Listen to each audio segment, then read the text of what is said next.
Hello दोस्तों, कैसे हैं आप सब लोग। उम्मीद करता हूं आप सब लोग खैरियत से होंगे और हमारी बताई हुई दवाओं से फ़ायदा उठाते होंगे और दूसरों को फ़ायदा पहुंचाते होंगे। दोस्तों, आज के इस वीडियो में हम बात करेंगे शरबत खाकसी के बारे में। तो दोस्तों, शरबत खाकसी ये क्लासिकल दवा है और आज हम पेश कर रहे हैं आपके सामने हंस हर्बल हेल्थ केयर का बनाया हुआ शरबत खाकसी। तो शरबत खाकसी ये कौन कौन सी बीमारियों में काम आता है। तो शरबत खाकसी ये मोती झर्रा, चेचक, खसरा और मियादी बुखार में बहुत ही फ़ायदेमंद होता है। यानी कि किसी तरीके का बुखार हो, शरबत खाकसी के ज़रिए से वो बुखार दूर हो जाता है। अगर इसके इस्तेमाल की बात की जाए तो बड़ों के लिए 10 ml इस्तेमाल करा सकते हैं या फिर 2 चाय के छोटे चम्मच गुनगुने पानी के साथ में दिन में 3 बार इस्तेमाल कराएं।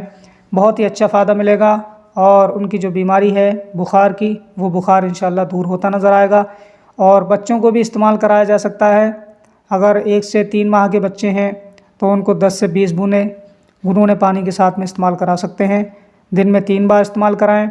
और 3 से 6 माह का बच्चा हो तो उसको आधा चम्मच गुनगुने पानी के साथ में दिन में 3 बार इस्तेमाल करा सकते हैं।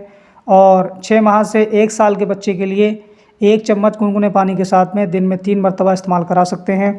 और 2 से 3 साल के बच्चे के लिए 2 चम्मच गुनगुने पानी के साथ में दिन में 3 बार इस्तेमाल कराएं। बहुत ही अच्छा फ़ायदा मिलेगा और जो बुखार की शिकायत है वो बहुत जल्दी दूर हो जाएगी। तो दोस्तों, अभी हमने जो आपके खिदमत में पेश किया शरबत खाकसी हंस हर्बल हेल्थ केयर का बनाया हुआ, आप इसे इस्तेमाल कर सकते हैं और अपनी बीमारी से छुटकारा पा सकते हैं। ख़ास तौर पर ये मोती झर्रा, चेचक, खसरा और मियादी बुखार के लिए बहुत ही बेहतरीन दवा है और ये क्लासिकल दवा है और इसके अंदर ऐसे अज्जा को शामिल किया गया है, ऐसे इंग्रेडिएंट्स डाले गए हैं जो कि बुखार को दूर भगाने के लिए बहुत ही फ़ायदेमंद होते हैं, बहुत ही काम की चीज़ है और बहुत जल्दी ही बुखार को दूर करने में असर दिखाते हैं। आप चाहें तो शरबत खाकसी हंस हर्बल हेल्थ केयर का बनाया हुआ इस्तेमाल कर सकते हैं। इसके इस्तेमाल से आपको बहुत अच्छा फ़ायदा मिलेगा, वरना किसी भी कंपनी का ख़रीद करके आप इस्तेमाल कर सकते हैं।